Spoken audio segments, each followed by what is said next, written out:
Hello everyone, देखिए अब question number 12 करेंगे। इसमें देखो आपको जो दिया हुआ है, ये क्या दिया हुआ है, देखो गिवन दिया हुआ है 3 और ये मैट्रिक्स है इक्वल टू में ये मैट्रिक्स प्लस में ये मैट्रिक्स है, और आपको वैल्यूज़ क्या निकालनी है, एक्स वाई जेड एंड डब्ल्यू, ये निकालनी है। ठीक है, तो देखो बहुत ही सिंपल ही है ये भी क्वेश्चन, जैसे कि हमारा पिछले क्वेश्चन जो थे उसी तरीके से ये। तो देखो हम सोल्यूशन में चलते हैं। तो सिंपल पहले मैं ये चीज़ लिख लेता हूँ यहाँ पर। देखो 3 एक्स है, जेड है, वाई है, डब्ल्यू है, इक्वल टू में देखो ये है अब हमारे पास। ठीक है, अब यहाँ पर अगर आप देखोगे ये प्लस का साइन है और ये भी 2 इंटू 2 की मैट्रिक्स है और ये भी 2 इंटू 2 की ही मैट्रिक्स है। तो मैं इसको सिंपली ऐड कर दूँ। ठीक है, देखो सिंपली ऐड करो, x प्लस में 4, x प्लस में 4 हो जाएगा। 2 इंटू 2 की मैट्रिक्स क्यों बोल रहा हूँ दोनों है, तो क्योंकि तभी एडिशन होगी, सेम ऑर्डर होना चाहिए, 2 रो 2 कॉलम, 2 रो 2 कॉलम, है भाई। x प्लस वाई एक ही टर्म है पूरी, ये z प्लस w एक ही टर्म है, कहीं इसे दो टर्म समझ लो। ठीक है, तो ये x प्लस 4 हो गया और ये 6 इसमें ऐड करो, तो x प्लस में y प्लस में 6 हो गया, और ये z प्लस w है और ये -1 है। ठीक है, तो ये भी हमारा इसी में ही ऐड होगा। तो मैं इसको चाहे ऐसे लिख दूँ, -1 प्लस में z प्लस w, चाहे z प्लस में w प्लस, और ये -1 करूँगा ना तो ये प्लस माइनस माइनस ही हो जाएगा। तो मैं इसको ऐसे लिख सकता हूँ यहाँ पर ऐसे, ताकि थोड़ा इजी रहे, z प्लस w -1। ठीक है, ये टर्म और ये टर्म ऐड ही तो की है, ऐड ही की है, ये ऐड करके मैंने यहाँ दिखा भी दिया आपको। ऐसे भी लिख सकते हो, कोई दिक्कत वाली बात नहीं है इसमें भी। ठीक है, तो ये हो गया। उसके बाद देखो ये 2w प्लस में 3, ये यहाँ पर लिख दिया हमने। देखो अब इससे क्या फ़ायदा होने वाला है, अब ये इक्वल टू का साइन है ना, ये भी 2 इंटू 2 की मैट्रिक्स है। सबसे पहले इसको ना मल्टीप्लाई कर लेते हैं। ठीक है, इसको अंदर मल्टीप्लाई करते हैं। देखो इसको करना भूल गए हम, या मैं यहीं पर ही कर दूँ। 3 से ये मल्टीप्लाई हो रही थी ना पूरी मैट्रिक्स। ठीक है, तो मैं इसको यहाँ लिखने की बजाय ना अंदर मल्टीप्लाई कर रहा हूँ, तो 3x आ गया, 3y 3w और ये 3z आ गया। तो इक्वल टू का साइन है, तो इक्वलिटी की वजह से क्या होंगे, इक्वल हो जाएंगे। तो हम यहाँ से अगर इनको इक्वल करने की सोचें तो देखो ज़रा, यहाँ से आपको साफ समझ में आ रहा है कि ये, मैं यहाँ लाइन लगा दूँ एक। ठीक है, देखो यहाँ से समझो 3x इज़ इक्वल टू में x प्लस में 4 है।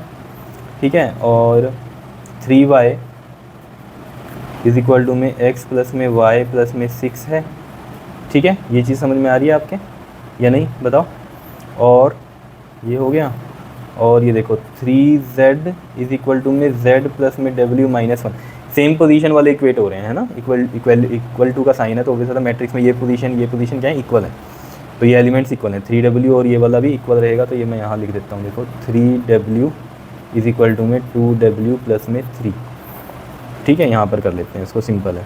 देखो पहले ना सिंगल वेरिएबल वाले इसमें सॉल्व करो। देखो जैसे ये x वाला है, ठीक है, और ये वाला w वाला है, तो पहले इनको सॉल्व करते हैं, फिर दूसरे भी आंसर आ जाएंगे हमारे पास। ठीक है, देखो कैसे, 3x है ये, और ये -x हो जाएगा इधर जाके, और ये 4, तो ये 2x, समझ गए ना, ये x प्लस कहते जाके -x हुआ, तो 3x -x 2x, x is equal to में कितना हो जाएगा 4/2, x कितना आ गया हमारे पास 2 आ गया। अब x 2 आ गया, और ये भी सिंगल वाला है, तो इसको सोल्व कर लो, 3w माइनस में 2w इज इक्वल टू में 3, तो w कितना आ गया हमारे पास, 3w माइनस 2, w कितना होगा, w होगा 1w बचेगा ना, 3 में से 2 गया 1, है ना, और ये 3 आ गया, तो w इज इक्वल टू में आ गया हमारे पास 3। कितना आ गया, w इज इक्वल टू में 3 आ गया। क्या इतनी बात क्लियर है? अब देखो यहाँ पर चलते हैं हम। देखो अब यहाँ से फ़ायदा क्या होने वाला है, देखो x आ चुका था, तो x की वैल्यू यहाँ पुट करते हैं। देखो 3y इक्वल टू में x की वैल्यू 2 प्लस y प्लस में 6, 3y माइनस में y 2 प्लस 6 कितना हो गया 8, 3y माइनस y 2y, ये 8, और ये y कितना आ गया 8/2, 2 4 द 8, तो y कितना आ गया 4 आ गया हमारे पास। क्या इतनी बात क्लियर है या नहीं है, बताओ। अब यहाँ पर आ जाओ, ये 3z है ना, तो ये 3z माइनस में z इज इक्वल टू में w -1, तो 3z माइनस z 2z, और w ये रहा, तो 3 -1 हो गया, तो 2 आया ये, तो z कितना आ जाएगा यहाँ से, 2 ये रहा, 2 इसके नीचे जाएगा, तो z आ गया हमारे पास 1। ये भी सिंपल ही था हमारे पास। ठीक है, तो हमें यही तो चीज़ें चाहिए थी, x y z and w। तो x आ गया 2, ठीक है, y आ गया हमारे पास 4, z आ गया हमारे पास 1, और w कितना आ गया हमारे पास 3 आ गया। क्या इतनी बात क्लियर है, समझ में आया? ठीक है, तो सिंपल ही था क्वेश्चन, तो ये कर लोगे इसको भी। ओके जी, थैंक यू।